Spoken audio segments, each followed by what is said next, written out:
Hello students, today's class for class 10th हम कर रहे हैं चैप्टर 9 एक्सरसाइज 9.1। इसके प्रीवियस लेक्चर में मैंने 2 क्वेश्चन करवा दिए हैं। Let's start question number 3। क्या है क्वेश्चन नंबर 3? एक ठेकेदार बच्चों के खेलने के लिए एक पार्क में 2 फिसलन पट्टी लगाना चाहता है।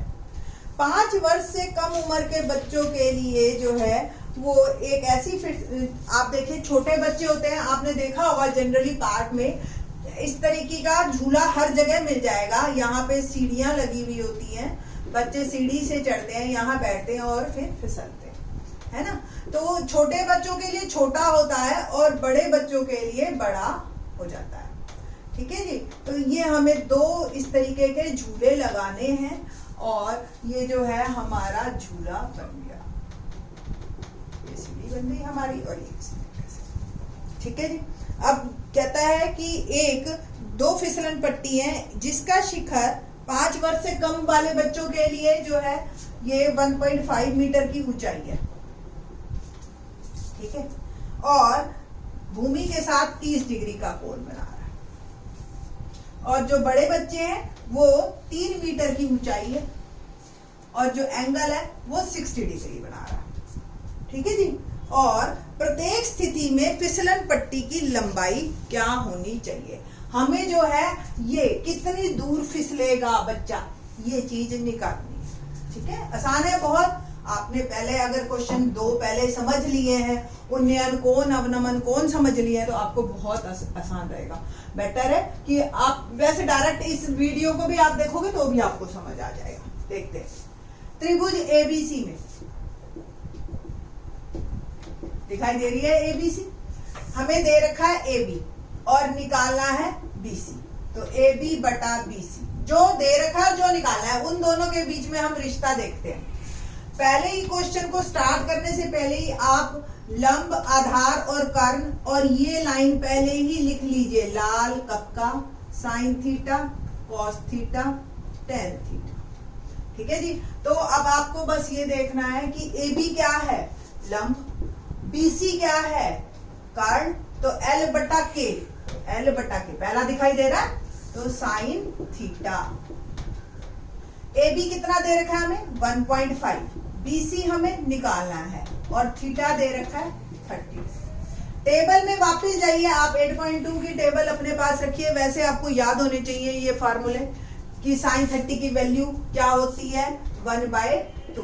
टेबल में देखोगे 30 की लाइन से और साइन की लाइन जहां दोनों मिल गई वो आपका 1/2 आएगा। वहां आर पार गुना कीजिए तो बीसी हो गया 1.5 इंटू 2, यानी कि बीसी 2 पंजे 10, 2 एकम 2 और ये 3। कुल मिला के छोटे बच्चों की जो फिसलन पट्टी है उसकी लंबाई आई 3 मीटर। तो पहला आंसर मेरा क्लियर ना। अब मैं बड़े बच्चों वाली झूला पट्टी को, ये जो मैंने नाम दिया है EFG, होप सो आपको ये दिख रहा होगा। EFG बिल्कुल ठीक है। तो EFG त्रिभुज में हम बात करेंगे। ठीक है। तो EF अपॉन निकालना क्या है FG। ये भी EF लंब है और FG क्या है आपका कर्ण है और ये साइन थीटा।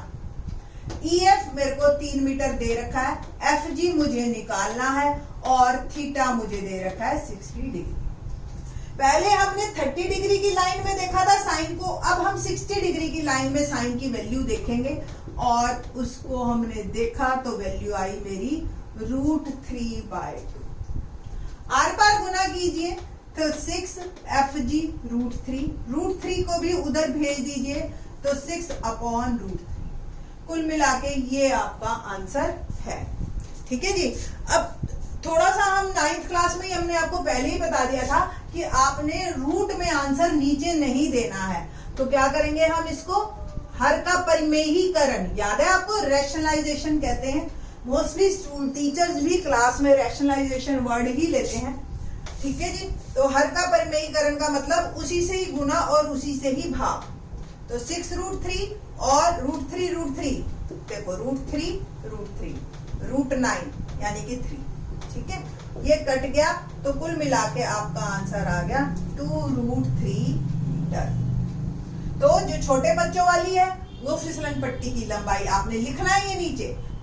छोटे बच्चों की फिसलन पट्टी की लंबाई 3 मीटर, बड़े बच्चों की फिसलन पट्टी की लंबाई 2√3 मीटर।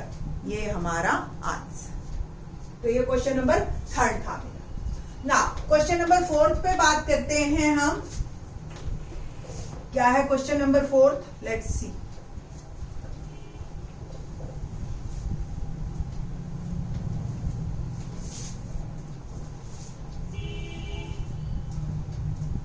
भूमि के एक बिंदु से जो मीनार के पाद बिंदु से 30 मीटर की दूरी पे है।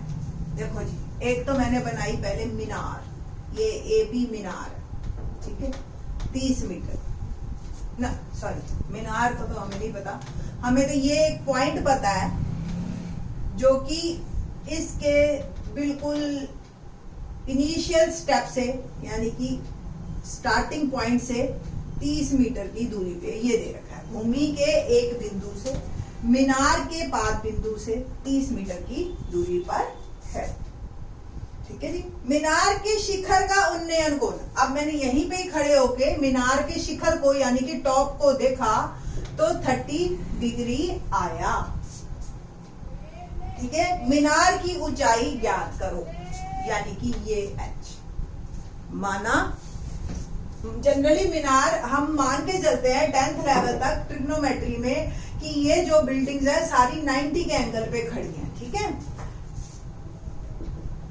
माना मीनार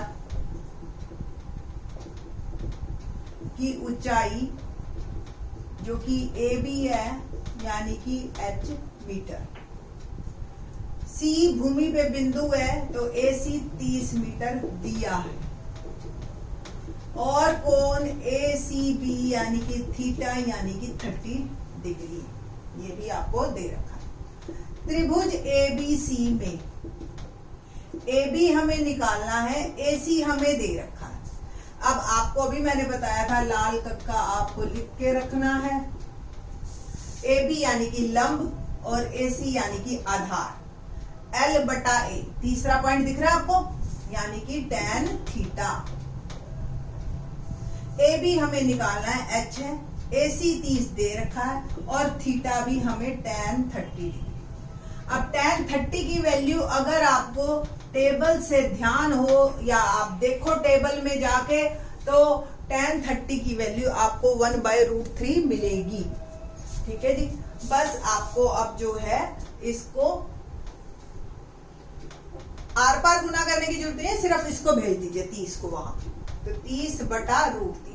आंसर मेरा यहाँ ठीक है, बट आंसर हमें आपको पता ही है, जैसे मैंने पहले क्वेश्चन में बताया कि अंडर रूट को आप डिनोमिनेटर में आंसर बना के नहीं भेजेंगे, तो हर का परिमेयीकरण करना है, यानी कि उसी से ही गुना और उसी से ही भाग। तो ऊपर तो गुना सिंपल सा हो जाएगा, √3 बन गया आपका 3, जैसे मैंने पहले क्वेश्चन में बताया कि √9 और √9 की वैल्यू 3 होती है। इसको काट दीजिए, 10√3 मीटर इज माय आंसर। तो क्वेश्चन नंबर 4 का आंसर देखो कितने इजी क्वेश्चन है। पहले दो एक मेन सारा दिमाग जो है ना वो सिर्फ फिगर बनाने में लगना है आपका। फिगर एक बार बन गई उसके बाद कोई प्रॉब्लम नहीं है आपको, कोई क्वेश्चन में कहीं दिक्कत आती ही नहीं है। इवन 8.1 से भी मुझे इजी लगते हैं ये क्वेश्चन कि बच्चों को समझाने में। और मोस्ट इंपॉर्टेंट थिंग 5 मार्क का क्वेश्चन आएगा, ठीक है। तो बहुत ही अच्छा, टाइम भी ज्यादा नहीं लेता, कोई बहुत ज्यादा कैलकुलेशंस नहीं है इसमें। आपको 8वां और 9वां चैप्टर तो करने ही है, 8वां अच्छी तरह से कर लिया, अगर 8.1 और 8.2 तो मेरे हिसाब से कोई प्रॉब्लम नहीं आएगी इसमें। क्वेश्चन नंबर 5 देखते हैं, क्या है क्वेश्चन नंबर 5। भूमि से 60 मीटर की ऊंचाई पर एक पतंग उड़ रही है। अब ये देखो जी, नॉर्मली तो हाइट निकालना मुश्किल हो जाता है। ये मेरी काइट है और ये 60 मीटर की ऊंचाई पे मेरी काइट उड़ रही है, ठीक है जी। और पतंग में लगी डोरी को अस्थायी रूप से भूमि के एक बिंदु से बांध दिया। एक्चुअली बस थोड़ा सा मेजरमेंट करने में दिक्कत आ जाएगी। तो ये जी डोरी है, ये बच्चा है इसके हाथ में और बांध दिया हमने, और जब बांधेंगे तभी इसका एंगल हमें पता चलेगा कि 60 डिग्री है। हाथ मिलेंगे तो बेटा वो एंगल जो है आपको ऐसे ऐसे ऐसे आप करोगे तो एंगल चेंज होता रहेगा। दैट्स वाई ये लाइन लिखी है। ये मान कर कि डोरी में कोई ढील नहीं है, डोरी की लंबाई ज्ञात करो। अब हमें क्या निकालना है ये। अब आपको पहला क्वेश्चन अगर याद हो, हमने जो किया था सर्कस वाले बच्चे का, कि उसमें ये दे रखा था रस्सी की लंबाई और ये निकालना था खंबे की। अब उल्टा हो गया, खंबे की ये पतंग की ऊंचाई दे रखी है और आपको रस्सी की लंबाई बतानी है। Angle 60 degree. ओके,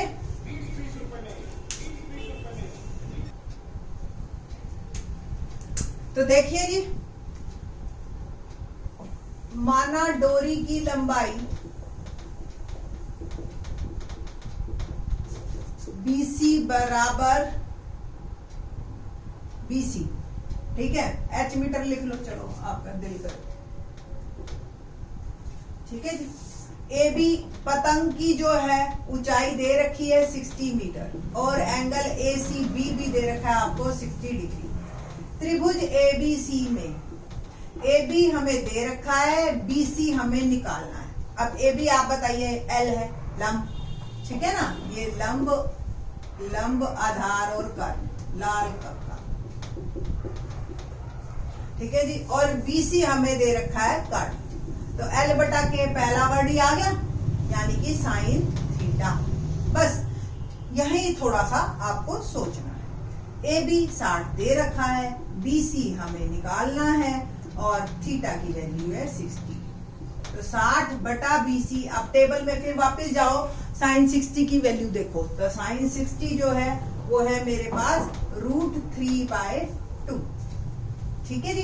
थोड़ा सा आप BC को उधर लेके जाइए, आर पार गुना कीजिए, तो 60 × 2 और √3 को भी मैं साथ ही देखूं। नाउ 62 × 120 अपॉन √3, ये आपकी वैल्यू खत्म यहाँ। बट फिर वही हर का परिमेयीकरण करके हम प्रॉपर आंसर देंगे, तो 120/√3 × √3 × √3। तो एक जैसी ही चीजें बार बार आ रही हैं, कोई दिक्कत नहीं आएगी। तो आंसर मेरा आ गया 40√3 मीटर, ठीक है। तो होप सो आपको ये क्वेश्चन समझ आए होंगे, ठीक है। पीछे आंसर टैली कर लेना। 6th onwards question in the next lecture. Thanks.